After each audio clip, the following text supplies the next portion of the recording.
El lenguaje tiene poder para sanar o para destruir. Por eso debemos elegir sabiamente nuestras palabras. Bienvenidos a su programa Diálogo Bíblico. Con ustedes el pastor Horacio Rodríguez, que les habla Raúl Medina. Les saludo como siempre, cariñosamente y con un gran abrazo.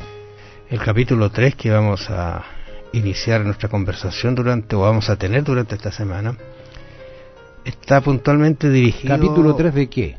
De un libro de la Biblia, y ese libro es el libro de Santiago que estamos estudiando sí, durante todo este trimestre. La verdad que como libro no sé, pero como carta creo que podríamos decirlo, ¿no? Claro, es pequeño. Pequeños, solamente 5 capítulos, nada más. Claro, rápido de leer, pero de un contenido bastante profundo. Sí, de todas maneras. Dice allí Mateo 12:37, porque por tus palabras serás justificado y por tus palabras serás condenado. El texto central que acabo de leer nos habla de que las palabras, ¿qué tienen que ver las palabras en la salvación? ¿Qué es lo que puede hacer las palabras? ¿Qué pueden traernos a nosotros el hablar? Porque el hablar es un don maravilloso, Dios lo colocó en el ser humano. Bueno, tú acabas de decirlo cuando leíste el texto.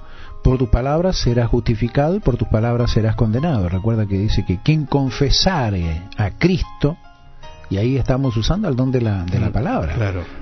En la predicación estamos usando el don de la palabra. En la testificación estamos usando el don de la palabra. Entonces, tiene que ver mucho con nuestra salvación. Porque creo que en palabras manifestamos aquello que hemos recibido. Bueno, veamos allí lo que dice el primer versículo del capítulo 3 de Santiago. Hermanos míos, no os hagáis maestros muchos de vosotros, sabiendo que recibiremos mayor condenación. Este planteamiento que hace es bien complicadito, fíjate, no lo había pensado tan seriamente. Está hablando a los hermanos. El apóstol aquí va a continuar los temas principales que comenzó en el capítulo 1, tú recuerdas que instó a los hermanos a cultivar la fe, el hábito de escuchar y estudiar la palabra que se había colocado en el corazón de las personas. Pero fíjate, en este sentido, hay personas que dicen, bueno, mientras menos conozco entonces, mejor es porque menos responsabilidad tengo. Pero no olvidemos que también... existe el pecado de omisión y el de comisión.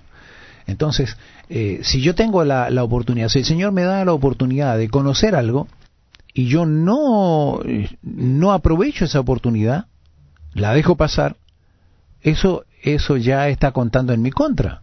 Porque yo no quiero, no es tan fácil decir, mire, yo no voy a estudiar nunca la Biblia, yo no quiero saber nada de religión y así me voy a salvar, porque como yo no sé nada, entonces no se me puede pedir absolutamente nada. Pero claro, no es así tan fácil la cosa. Aquellos que no me puedo comparar, por ejemplo, nosotros que tenemos todas las posibilidades de estudiar, todas las posibilidades de investigar, yo no puedo ponerme a la altura, por ejemplo, de aquellas tribus que viven en el Amazonas, que algunas dicen que ni siquiera han tenido contacto con la civilización. Claro. Entonces, no me puedo poner a la altura de ellos. Ellos posiblemente tengan esa posibilidad de ser juzgado por lo que conocieron, por lo que el Señor puso en su corazón. Claro, bueno, recuerdas tú que en Romanos, Pablo hablándole a los romanos le dice, mira, ustedes tienen la naturaleza. Si no han escuchado nada del Evangelio, bueno, claro, ahí hay también parte del Evangelio. Pero lo interesante es que en el capítulo 3 sigue hablando de estas cosas prácticas de la vida, las cosas del diario vivir, del acontecer, ¿no es cierto?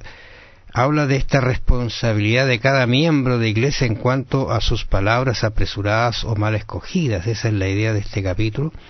Pero en este capítulo también amplía ampliamente el asunto de la fe y las obras.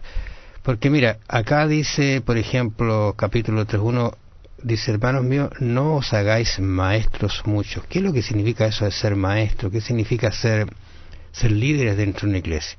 Adquiere uno una responsabilidad grande. Claro que sí.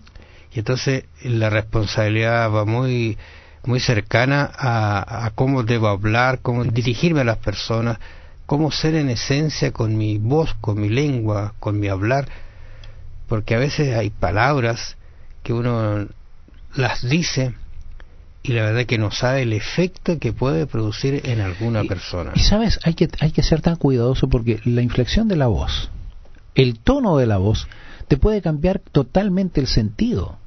Yo te puedo decir algo y puedo repetir las mismas palabras, pero a lo mejor en un tono burlesco, y va a cambiar el efecto. ¿Te das cuenta? Entonces, creo que en ese sentido tenemos que ser muy cuidadosos, porque sigue diciendo Santiago ahí en el mismo capítulo que leíste, pero el verso 2 dice, porque todos ofendemos muchas veces. Si alguno no ofende en palabra, este es varón perfecto, capaz también de refrenar todo el cuerpo.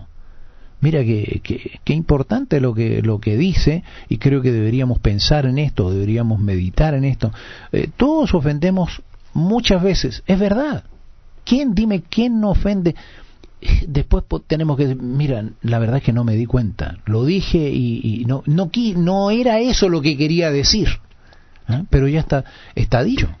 Entonces tenemos que considerar que nuestras palabras tienen un efecto en la otra persona. Yo no sé cómo habría escrito esta carta a Santiago si hubiese estado hoy día, porque hoy día hay un lenguaje, el lenguaje de la escritura, digamos así, de las redes sociales. El otro día conversábamos con una persona y me decía, mira, es tan distinto hablar a escribir.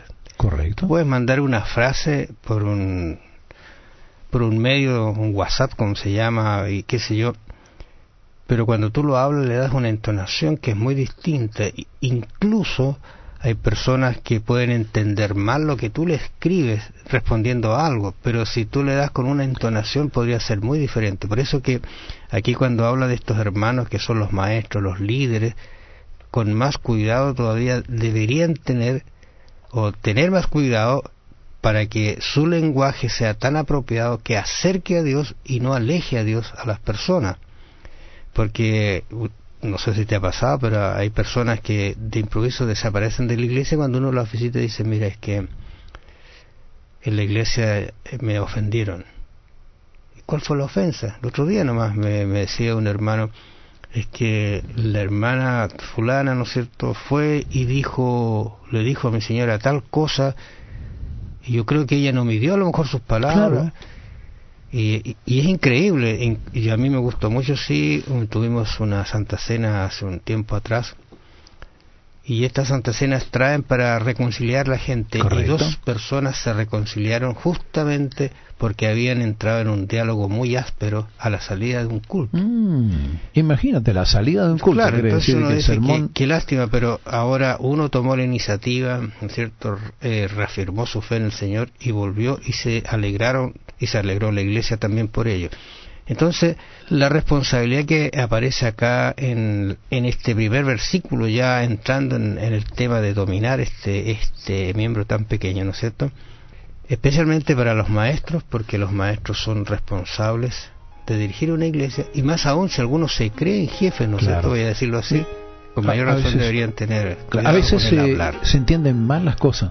Por ejemplo, hay personas que dicen, yo soy muy franco, yo digo las cosas claras.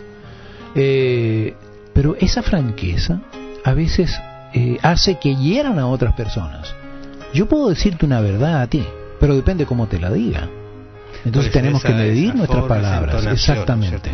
Bueno, amables oyentes, gracias por haber estado con nosotros en este domingo 9 de noviembre. Los invitamos para mañana a una nueva audición de su programa Diálogo Bíblico. Bendiciones. Piense acerca de quienes influyeron en usted de una manera positiva.